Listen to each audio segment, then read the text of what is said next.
मैं बीके दीक्षित एक बार फिर हाजिर हूँ आपके साथ एक नए लेसन के साथ। आज के जो क्लास है, आज की जो क्लास मैं लूँगा वो है क्लास 7th का, और साइंस का जो चैप्टर हम डील करेंगे उसका नाम है transportation in animals and plants.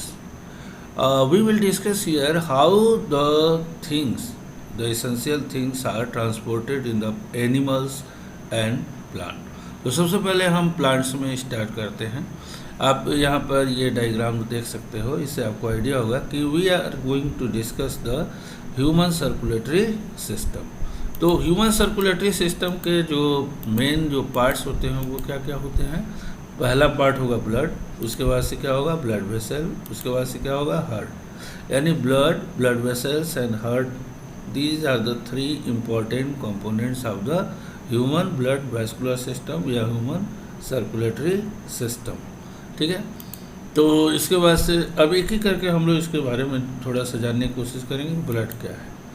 तो आपने ब्लड देखा ही होगा, रेड कलर का होता है, चोट लगने पर बाहर निकलने लगता है, इसका मतलब वो फ्लूइड होता है। तो एक चीज़ यहाँ क्लियर है कि blood is a fluid connective tissue, और ये क्या होता है, it flows in the blood vessel. यानी blood is a fluid connective tissue which flow in the blood vessels. ठीक है, अब ब्लड के फंक्शंस क्या है, क्यों ब्लड का हमारी बॉडी के अंदर बहुत इंपॉर्टेंट फंक्शन है। क्या इंपॉर्टेंट फंक्शन है, तो इसको हम 3 फंक्शन यहाँ पर हमने हाईलाइट किया है। पहला है transporting substances like digestive food from small intestine. ठीक है, तो जो फूड मटेरियल्स होते हैं, कि फूड का कंप्लीट डाइजेशन होता है स्मॉल इंटेस्टाइन। तो स्मॉल इंटेस्टाइन से जो फूड होता है वो ब्लड में जाता है, ठीक है, एब्जॉर्प्शन के बाद, और वहाँ से ये different parts of the body को भेज दिया जाता है। दूसरा इसका फंक्शन क्या है, it carries respiratory gases. Respiratory gas में ऑक्सीजन और कार्बन डाइऑक्साइड का नाम मेनली आता है, और ये जो ब्लड होता है, ब्लड ऑक्सीजन को कैरी करता है कहाँ से, लंग से बॉडी पार्ट को, और कार्बन डाइऑक्साइड को बॉडी पार्ट से कहाँ लाता है, लंग तक। और तीसरा होता है बहुत सारे वेस्ट मटेरियल भी बनते हैं बॉडी के अंदर, तो these waste materials are remove from the body. ठीक है, तो ये तीनों फंक्शन को एक साथ अगर हम समराइज करें तो ब्लड का क्या रोल है, blood transport digested food material, respiratory gases and waste material. ठीक है, तो अच्छी तरीके से इसको याद कर सकते हैं आप। इसके बाद से हम आते हैं नेक्स्ट टॉपिक है कंपोनेंट्स ऑफ ब्लड। ब्लड के बारे में फंक्शन हमने पढ़ा, अब हम कंपोनेंट के ब्लड किससे मिलकर बना होता है। तो ब्लड में 2 मेन कंपोनेंट होते हैं, एक होता है प्लाज्मा और दूसरा उसके अंदर सस्पेंडेड सेल्स। अब प्लाज्मा क्या होता है, तो प्लाज्मा जो ब्लड का जो फ्लूइड कंटेंट है वो प्लाज्मा होता है, और प्लाज्मा में मेनली क्या होता है, ये वाटर होता है, और वाटर के अंदर ब्लड सेल्स सस्पेंडेड होते हैं। ठीक है, वाटर के अंदर ब्लड सेल, इसके अलावा उसमें और क्या होगा, प्लाज्मा में protein, hormone, salts and waste materials present होते हैं। यानी plasma, the fluid part of the blood is called plasma, it is colourless in which blood cells are suspended. जैसे खीर के अंदर चावल सस्पेंडेड होता है, दाल में देखिए अगर दाल अच्छी तरह से नहीं घुला हो तो भी दाल भी उसमें सस्पेंडेड होता है। तो ये मतलब इस तरीके से आप समझ सकते हो। अब प्लाज्मा के बाद ब्लड सेल्स। अब ब्लड सेल्स 3 तरह के होते हैं, white blood cells, red blood cells और ब्लड प्लेटलेट्स। आगे हम इन्हीं के तीनों के फंक्शंस को देखेंगे। सबसे पहले जो है ये जो ब्लड सेल्स के जो ब्लड के जो 3 तरह के सेल्स हैं, इनका क्या फंक्शन है। तो सबसे पहले वाइट ब्लड सेल्स, ये कोई पिगमेंट नहीं होता इसलिए कलरलेस होते हैं, और इनकी एक और ख़ास बात होती है कि ये तीनों सेल में सबसे बड़े होते हैं, they are larger than RBC and blood platelets. और सबसे इम्पॉर्टेंट चीज़ इसका जानते हैं क्या है, ये फाइट अगेंस्ट जर्म्स, जो बीमारी हमारे अंदर कीटाणु जो जर्म्स जो बीमारी फैलाते हैं ना, उनसे ये लड़ते हैं, and provide immunity to our body. ये बहुत इंपॉर्टेंट फंक्शन है इसका कि WBC fight against germs and provide immunity to the body. ठीक है, इसके अलावा रेड ब्लड सेल्स। अब ये रेड ब्लड सेल्स इसलिए नाम पड़ा कि ये रेड कलर के होते हैं। अब प्रश्न उठता है कि रेड क्यों होते हैं? तो रेड के कारण का ये जो नाम देखिए, haemoglobin, due to presence of haemoglobin. Haemoglobin एक रेड कलर का प्रोटीन है and it impart red colour, इसके वजह से रेड कलर होता है। ठीक है ना। तो अगर आपसे पूछा जाए कि ब्लड रेड क्यों होता है, तो वो हीमोग्लोबिन की वजह से होता है, due to presence of haemoglobin. अब ये होता है कि वो कहाँ पाया जाता है, तो RBC के अंदर पाया जाता है। ठीक है, अच्छा। इसके बाद से जो RBC का काम क्या है, RBC का मेन काम क्या है, ट्रांसपोर्ट ऑफ रेस्पिरेटरी गैसेस। यानी जो ब्लड का जो रेस्पिरेटरी गैस का काम है वो RBC परफॉर्म करता है। इसके बाद से ब्लड प्लेटलेट। ये ब्लड प्लेटलेट क्या होते हैं, ये सबसे छोटे होते हैं, स्मॉलेस्ट होते हैं। और आपने सुना होगा कि जब किसी को डेंगू हो जाता है ना, तो ब्लड प्लेटलेट डाउन हो जाते हैं। तो इससे हमको नुकसान क्या है, ये क्या होते हैं, ये ब्लड प्लेटलेट हमें ब्लड क्लॉटिंग में हेल्प करते हैं। ठीक है ना। और जो है तो ये तीनों के फंक्शन हो गए। एक बार और दोहरा देता हूँ। White blood cells provide immunity fighting against the germ. Red blood cells carries respiratory gases like oxygen and carbon dioxide. Blood platelet clotting of blood. इसके बाद से ब्लड वेसल। अभी तक जो पढ़ा था वो ब्लड के बारे में पढ़ा था, ब्लड क्या होता है। अब हम लोग पढ़ेंगे ब्लड वेसल।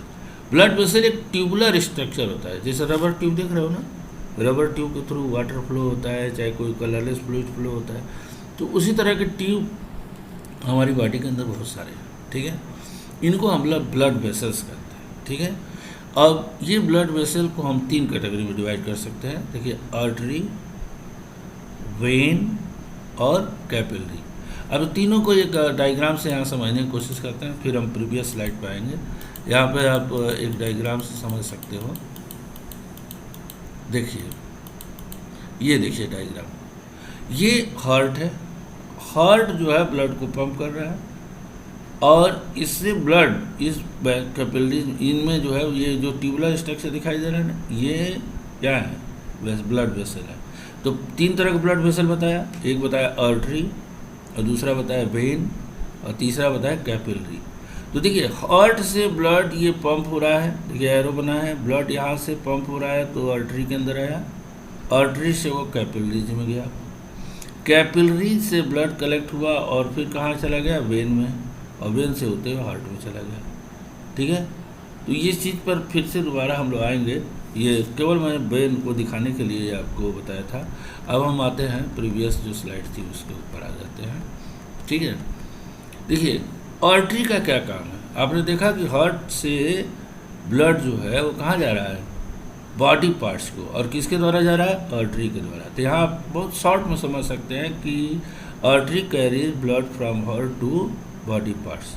और इसका ठीक उल्टा आप देखिए, वेन क्या कर रहा है, carry blood from body parts to heart, यानी आर्टरी के अपोजिट ब्लड का जो है वेन के अंदर ब्लड का फ्लो होता है।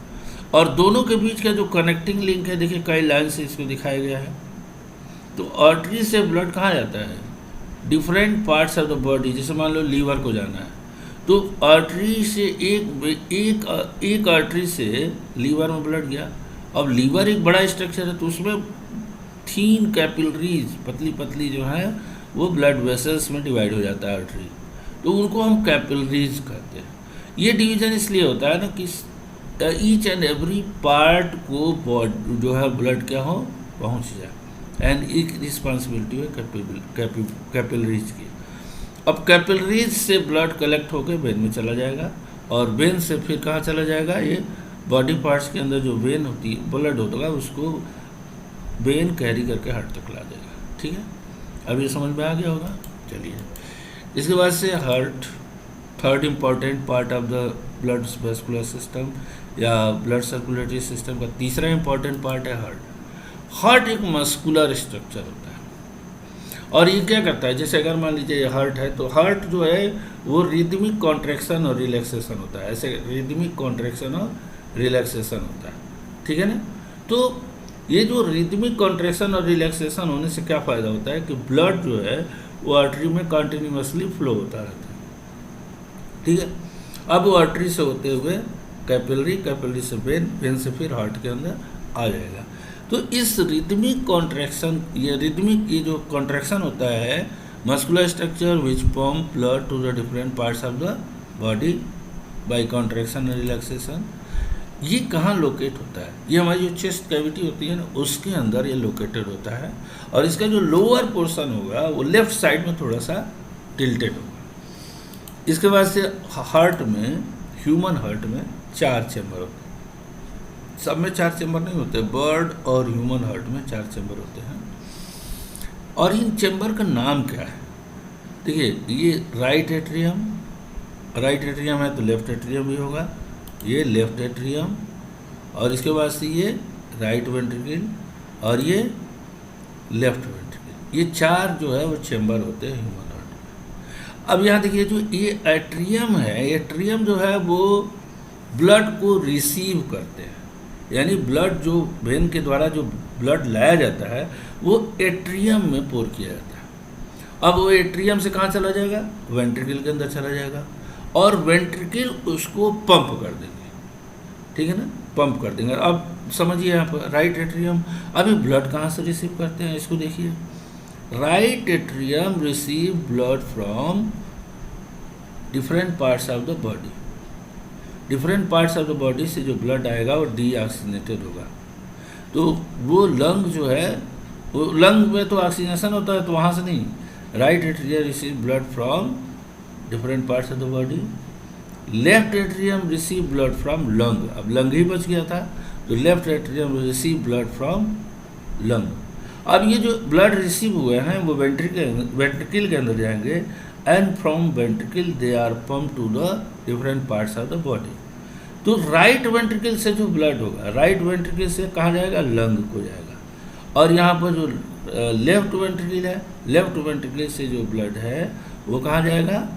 Different parts of the body को जाएगा। अभी आगे इसको एक बार और एक्सप्लेन करेंगे डायग्राम के साथ, लेकिन सबसे पहले हम ये हार्ट के स्ट्रक्चर को जानने की कोशिश करते हैं। देखिए, ये हार्ट में 4 चैम्बर है, ये ब्लू कलर शो कर रहा है डीऑक्सीजनेटेड ब्लड, यानी इस ब्लड में ऑक्सीजन नहीं है, और ये रेड कलर जो है ऑक्सीजनेटेड ब्लड है, यहाँ पर ऑक्सीजन प्रेजेंट है। तो ये देखिए, ये है राइट एट्रियम जिसको हम लोग RA कह सकते हैं, राइट एट्रियम यानी RA। ये क्या है? लेफ्ट एट्रियम यानी LA, ठीक है। इसको शॉर्ट में क्या कर सकते हैं? राइट वेंट्रिकल यानी RV, और इसको हम LV कह सकते हैं। अब देखो, यहाँ से जो अभी बताया तो उसको समझिए, ये राइट एट्रियम ब्लड जो है different parts of the body से ब्लड को रिसीव करेगा। जैसे देखिए, ये आ रहा है ना, ऊपर वाले पार्ट से आ रहा है, नीचे वाले पार्ट से कि यहीं कलेक्ट हो रहा है। यहाँ से ब्लड कहाँ जा रहा है? राइट वेंट्रिकल के अंदर। अब यहाँ से ब्लड कहाँ जा रहा है? यहाँ से देखिए, ये ब्लड पंप हुआ, ठीक है ना, ये यहाँ से, और ये ब्लड कहाँ जा रहा है? पल्मोनरी आर्टरी को चला गया। पल्मोनरी आर्टरी इसका नाम है, लंग को जाएगा, ठीक है ना। कहाँ जाएगा? राइट, ये क्या ना, राइट वेंट्रिकल, राइट वेंट्रिकल से ब्लड कहाँ जाएगा? लंग को जाएगा, ठीक है ना। अच्छा, अब लंग से जो ब्लड है वो कहाँ आएगा? यहाँ पर राइट एट्रियम के अंदर, लेफ्ट एट्रियम के अंदर ब्लड आएगा। देखिए, ये ब्लड आ रहा है ना, पल्मोनरी वेन से ब्लड यहाँ पे आ रहा है, और यहाँ से ब्लड फिर लेफ्ट वेंट्रिकल को गया। अब ये ऑक्सीजनेटेड है तो it is transported to the pump to the different parts of the body. यहाँ से ब्लड ये ऐसे होते हुए ये डिफरेंट पार्ट्स को चला जाएगा। तो ये सर्कुलेशन ऑफ ब्लड है, इसको एक बार और आगे हम समझाने की कोशिश करेंगे। ये यहाँ पर अब देखिए, ये क्या है? स्ट्रक्चर ऑफ हार्ट, ये सर्कुलेशन ऑफ ब्लड। ये हार्ट है, हार्ट से पंप ब्लड पंप हुआ, आर्टरी से कहाँ गया? बॉडी पार्ट्स को, ठीक है। बॉडी पार्ट में कैपिलरी ने उसको चारों तरफ फैला दिया, and then it is connected to form vein, और वेन से होते हुए फिर ब्लड कहाँ गया? हार्ट को आ गया। चेम्बर वाइज अगर समझना हो जो हमने वहाँ समझाया था, उसको यहाँ पर आप इस डायग्राम से समझ सकते हो। इसमें एक मिस्टेक है, ये RV के जगह पे यहाँ पर LV ये RA होना चाहिए, ये V नहीं होगा, A होगा, ठीक है ना।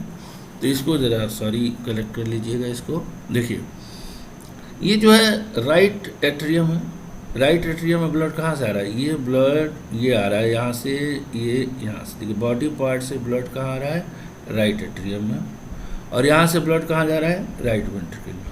और राइट वेंट्रिकल से जब ब्लड पंप होगा तो बाहर यहाँ निकलेगा तो ये कहाँ चला जाएगा, लंग को चला गया, और यहाँ ऑक्सीजनेशन हुआ, और यहाँ से ब्लड जो ऑक्सीजनेटेड ब्लड है वो कहाँ आया, यहाँ पर मैंने बताया था ना आपको क्या होगा, ये LA राइट लेफ्ट एट्रियम होगा, ठीक है।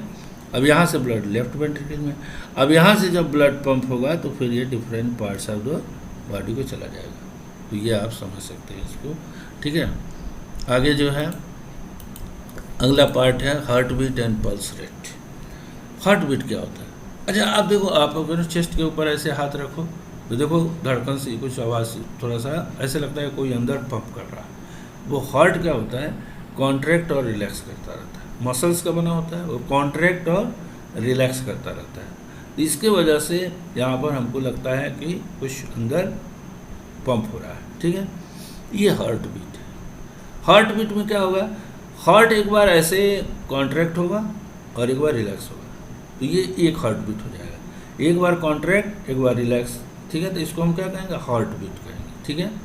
अब जब ब्लड हार्ट कॉन्ट्रैक्ट करेगा तो blood flows to the artery. Contract का मतलब जब प्रेशर पड़ेगा हार्ट के ऊपर, ठीक है ना, ऐसे दबाया प्रेशर पड़ा तो ब्लड क्या होगा, आप जैसे गुब्बारे में पानी भर के जब आप उसको पुश करते हो, प्रेस करते हो, तो ऊपर से पानी बाहर निकलने लगता है।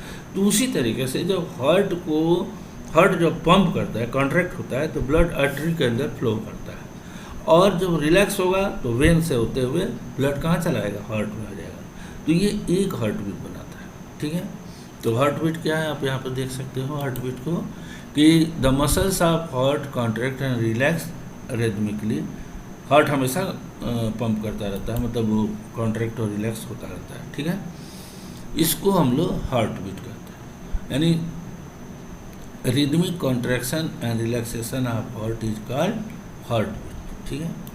अब यहाँ पर क्या है, इस हार्ट बीट को हम लोग ऐसे हाथ से भी महसूस कर सकते हैं, लेकिन और स्पष्ट सुनना हो तो you can use an instrument, जिसको हम लोग कहते हैं स्टेथोस्कोप। और डॉक्टर को देखा होगा, कोई गले में लटका घूमता है, ठीक है ना, वही जो है वो, तो वो जब आपको एग्जामिन करता है कोई डॉक्टर, तो वो जो आला, जिसको हम लोग कॉमन लैंग्वेज में बोलते हैं, जब वो आला लगा करके चेक करता है, तो वही उसी इंस्ट्रूमेंट को हम स्टेथोस्कोप कहते हैं। यहाँ आप देखिए एक स्टेथोस्कोप को दिखाया गया है, जैसे ये चेस्ट पीस है जो आपके चेस्ट से लगाएगा डॉक्टर, उसको हम लोग चेस्ट पीस कहते हैं। ये एक ट्यूबुलर स्ट्रक्चर है, देखिए ये ट्यूब है, और ये ईयर पीस है, मतलब इसको हम कान में लगा के सुन सकते हैं। और ये आप बना सकते हो घर में, बड़े आसानी से बना सकते हो। क्या चाहिए, एक पतली सी रबर ट्यूब चाहिए, एक जो है वो फॉनल ले लो, फॉनल के ऊपर जो गुब्बारा आप फुलाते हो, बड़ा सा गुब्बारा का ऊपर, उसके ऊपर एक थीन ऐसा सीट लगा दो। आपको बुक में दिया एक्टिविटी, आप इसको कर सकते हो और स्टेथोस्कोप बना सकते हो, और इसमें कोई खर्च भी नहीं आएगा। इसके अलावा देखिए, जब ये पल्स क्या होता है, जब ब्लड पंप होता है तो वो प्रेशर के साथ आर्टरी के अंदर फ्लो होता है, तो आर्टरी में भी रिदमिक कॉन्ट्रैक्शन और रिलैक्सेशन होता है, उसको हम लोग पल्स बोलते हैं, ठीक है ना। और ये मतलब यहाँ पर क्या दिया, pulse rate in the artery and pulse rate per minute indicate the rate of heart beat, ठीक है। यानी each heart beat generate 1 pulse rate in the artery, ठीक है। अब यहाँ पर एक चीज़ और, ये थोड़ा एडिशनल चीज़ है, बुक में नहीं दिया है, लेकिन आपके लिए मैं बता रहा हूँ। हार्ट कॉन्ट्रैक्ट होती है, उसको हम लोग कहते हैं systole and contraction of heart is called systole. और जब वो रिलैक्स होता है तो इसको हम लोग कहते हैं डायस्टोल, ठीक है ना।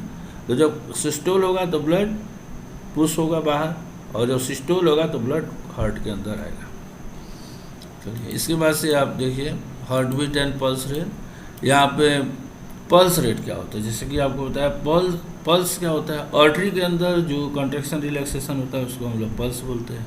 और हार्ट बीट और पल्स रेट इक्वल होता है, जो 70 to 80 पर मिनट होता है, 70 to 80 पर मिनट होता है। ऐसे आइडियल 72 माना जाता है, ठीक है। तो पल्स रेट क्या है, the number of heart beat per minute is called pulse rate, या the number of beat in the artery is called pulse rate. ये 70 to 80 होता है। यहाँ पर एक सजेस्टेड एक्टिविटी है, वही एक्टिविटी जो आपकी बुक में दिया है उसी को आप इसको परफॉर्म कर सकते हैं। बहुत सिंपल है, तो इसे समझाने में टाइम वेस्ट करने से कोई फ़ायदा नहीं है, बहुत आसान है, आप इसको कर सकते हैं अगर आप चाहें तो। अब ये रहा सर्कुलेटरी सिस्टम। अब इसके बाद now we will study the excretory system. Excretory system को समझने से पहले हमें ये समझना होगा कि एक्सक्रीशन क्या है। तो सिंपल सी चीज़ है, एक्सक्रीशन क्या होता है? Removal of waste. बहुत सिंपल शब्दों में याद रख सकते हो। बॉडी के अंदर वेस्ट मटेरियल बनते हैं और उन्हीं वेस्ट मटेरियल को रिमूव करने के प्रोसेस को हम एक्सक्रीशन कहते हैं। Excretion is a process in which waste materials are remove from the body. ये वेस्ट मटेरियल हमारी बॉडी के लिए बहुत हार्मफुल होते हैं, इसलिए इनका रिमूवल बहुत ज़रूरी होता है और इसके लिए जो सिस्टम इन्वॉल्व करता है उसको हम लोग एक्सक्रीटरी सिस्टम बोलते हैं। हमारी ये कोई भी सिस्टम ऑर्गन से मिलकर बना होता है। तो यहाँ पर एक जो है, पहले ये जान लेते हैं कि हमारी बॉडी में कौन कौन से एक्सक्रीटरी ऑर्गन है। तो ये है जैसे स्किन, आपने देखा होगा गर्मी के दिनों में पसीने निकलते हैं, साल्ट उसमें से बाहर निकलते हैं, तो वो भी एक एक्सक्रीटरी मैटर है। लंग, जो कार्बन डाइऑक्साइड हमारी बॉडी का वेस्ट मटेरियल है तो उसको बाहर निकालने में लंग हेल्प करता है, तो लंग क्या हुआ? Excretory organ. किडनी तो सबसे मेन है। स्मॉल इंटेस्टाइन जो अनडाइजेस्टेड फूड होता है वो भी वेस्ट मटेरियल है, उसका भी रिमूवल ज़रूरी है। तो लार्ज इंटेस्टाइन, ये 4 ऑर्गन हमारी बॉडी में एक्सक्रीटरी ऑर्गन का काम करते हैं। Now we will study about the human excretory system. जो ह्यूमन एक्सक्रीटरी सिस्टम है, इसके जो कोई भी, मैंने बताया कोई भी सिस्टम ऑर्गन से बना होता है। जैसे आपने ब्लड वेस्कुलर सिस्टम में देखा कि 3 पार्ट थे, ब्लड था, ब्लड वेसल था, कैपिलरीज था। यहाँ पर 4 पार्ट होते हैं। ये 4 पार्ट कौन कौन है? Kidney, ureter, urinary bladder, urethra. अब इस डायग्राम से देख सकते हो, ये जो बीन शेप्ड स्ट्रक्चर है ना, इसको हम लोग किडनी कहते हैं। ये मेन एक्सक्रीटरी ऑर्गन है, या एक पेयर होता है किडनी, और इसके ये जो हर एक किडनी से एक ट्यूबुलर स्ट्रक्चर निकलता है, इसको हम लोग बोलते हैं यूरेटर। क्या कहेंगे? यूरेटर। और ये यहाँ पर एक्चुअली किडनी में जो वेस्ट मटेरियल है वो फिल्टर होकर जब बाहर जाते हैं तो उसको हम लोग यूरिन बोलते हैं। यूरिन यहाँ कलेक्ट होता है, इसको हम लोग बोलते हैं यूरिनरी ब्लैडर। यूरिन यहाँ कलेक्ट होगा और यहाँ पर वो ये यूरिनरी ओपनिंग है जिसके थ्रू यूरिन बाहर निकल जाता है। तो ये सब में जो है ये स्ट्रक्चर कॉमन होता है। यहाँ पर ये जो रेड कलर से दिखाया गया है, ये ब्लड को ला रहा है और जब ब्लड छन जा रहा है, फिल्टर हो जा रहा है, तो उसको ये वेन उसको फिर हार्ट को ले जाएगा। ठीक है ना? इसमें यूरिया है और इसमें यूरिया नहीं है, ये हार्ट को ले जाएगा। ठीक है, चलिए अब ये मतलब ह्यूमन एक्सक्रीटरी सिस्टम के पार्ट हो। ठीक, अब इसके बाद से एक्सक्रीशन इन एनिमल में कुछ और पॉइंट है कि एक एडल्ट मैन में जनरली 1 से 1.8 लीटर यूरिन पर डे बनता है, यानी 24 आवर में यूरिन कितना बनता है? 1 लीटर से लेकर 1.8 लीटर तक। ठीक है, यूरिन में क्या प्रेजेंट होता है? क्या क्या प्रेजेंट होता है? यूरिन में 95% वाटर होता है, urea 2.5% and other waste material जैसे यूरिक एसिड है वो कितना होता है? 2.5 मीटर होता है, 5% होता है। ठीक है, अच्छा, यूरिन का कलर हल्का लाइट येलोइश होता है। इसका कारण एक पिगमेंट पाया जाता है उसमें जिसको हम लोग कहते हैं यूरोक्रोम। यूरोक्रोम के प्रेजेंस की वजह से जो यूरिन होता है हल्का येलोइश होता है, लाइट येलो। ये कुछ पॉइंट है आपको खुद जोड़ना है। Why we drink more water in summer, तो समर में स्वेटिंग होगी, ज़्यादा वाटर लॉस होगा तो हमको ज़्यादा पानी की ज़रूरत होगी। ठीक है, इसके बाद से why are white patches form on cloth in the summer. गर्मी के दिनों में देखिए, घर जाइए, कपड़ा अब निकालिए, कुछ दिनों बाद सूखने के बाद देखो कपड़े पर सफ़ेद सफ़ेद सफ़ेद धब्बे बन जाते हैं। धब्बे क्या होते हैं? ये जो सॉल्ट जो निकलते हैं बॉडी से स्वेट के साथ, वही कपड़ों के ऊपर डिपॉजिट होकर के वाइट पैच बनाते हैं। Why sweating necessary in summer season. Summer season में स्वेटिंग हमें क्यों ज़रूरी है? क्योंकि स्वेटिंग के द्वारा बॉडी हमारा जो कांस्टेंट बॉडी टेम्परेचर है उसको मेंटेन रखता है। ठीक है ना? तो to maintain the body constant body temperature sweating is necessary. उसके बाद डायलिसिस क्यों ज़रूरी है। एक व्यक्ति जिसकी किडनी काम नहीं कर रही है तो वो वेस्ट मटेरियल को यानी यूरिया को बॉडी से रिमूव नहीं कर पाएगा। तो यूरिया बहुत हार्मफुल चीज़ है हमारी बॉडी के लिए। तो to remove urea dialysis is necessary. To remove urea present in the blood dialysis is necessary. छोटे छोटे आंसर हैं, आप इसको याद करेंगे और फिर उसको अच्छी तरीके से पढ़ेंगे तो आप खुद भी अच्छा आंसर दे सकते हैं। मैंने केवल हिंट दिया है आपको, ठीक है। अब transport of water and mineral, अभी तक तो हम लोगों ने एनिमल में पढ़ा है, सर्कुलेटरी सिस्टम पढ़ा है, एक्सक्रीटरी सिस्टम पढ़ा। अब देखिए transport of water and mineral in plant. Water में दो चीज़ों का ट्रांसपोर्ट होता है, एक वाटर का होता है और एक मिनरल का होता है, ठीक है। तो यहाँ पर जो ये कहाँ अवेलेबल है, ये सॉइल में अवेलेबल है। सॉइल से वाटर, पौधा plant absorb water from soil. अब सॉइल से वो किससे एब्जॉर्ब करेगा, विच ऑर्गन विल हेल्प। तो देखिए यहाँ लिखा है रूट हेयर्स, यानी with the help of root hair plant absorb water and mineral from the soil. अच्छा, रूट हेयर का एक और रोल है, क्यों ऐसा होता है। ये भी जैसे स्मॉल इंटेस्टाइन में जो बिलाई होते हैं वो सरफेस एरिया को बढ़ा देते हैं, उसी तरीके से जो रूट हेयर्स होंगे वो भी सिलेंड्रिकल स्ट्रक्चर है बिलाई की तरह, and they also increase surface area for absorption of water and mineral. ये पॉइंट बहुत इंपॉर्टेंट है कि root hairs increase the surface area of absorption of water and mineral. तो इसके बाद से जो है डिफरेंट, अब ये इनकी सप्लाई कैसे होती है। तो हमारी बॉडी के अंदर एक कंडक्टिंग टिश्यू होता है, मतलब वैस्कुलर टिश्यू जिसको हम लोग कहते हैं, उसका नाम है जाइलम। तो जाइलम एक ट्यूबुलर स्ट्रक्चर होता है और इसी जाइलम के द्वारा वाटर और मिनरल रूट से डिफरेंट बॉडी पार्ट्स को भेजे जाते हैं, ठीक है। अब इसके बाद ये यहाँ इन्होंने बताया कि xylem form in continuous network of channel and that connects the root to the different parts of the plant like leaves, branches. Clear? तो जाइलम का कनेक्शन, जैसे वाटर सप्लाई होती है ना आपके घरों में, ऊपर टंकी रखा हुआ है, वहाँ से पानी आपके डिफरेंट पार्ट्स आप दो कमरों में चला जाता है, बाथरूम में चला गया, किचन में चला गया, ठीक है, टॉयलेट में चला गया। वैसे ही जो है जाइलम वो उस ट्यूब की तरह से है, उस पाइप की तरह से जिसमें वाटर का ट्रांसपोर्टेशन होता है। अब एक बार बच गया, लास्ट टॉपिक है, नहीं, transport of food material in plant. You know plant में फूड कहाँ सिंथेसाइज होता है, लीव्स के अंदर, जो एरियल पार्ट जो ग्रीन कलर के होते हैं वहीं सिंथेसाइज होता है। And from their food is transported via phloem, ये याद रखिएगा, फ्लोएम। वाटर और मिनरल का कंडक्शन किसके द्वारा होगा, जाइलम के द्वारा, और फूड का किसके द्वारा होगा, फ्लोएम के द्वारा होता है। तो ये transport of mineral water, transport of food material. Last topic है ट्रांसपीरेशन।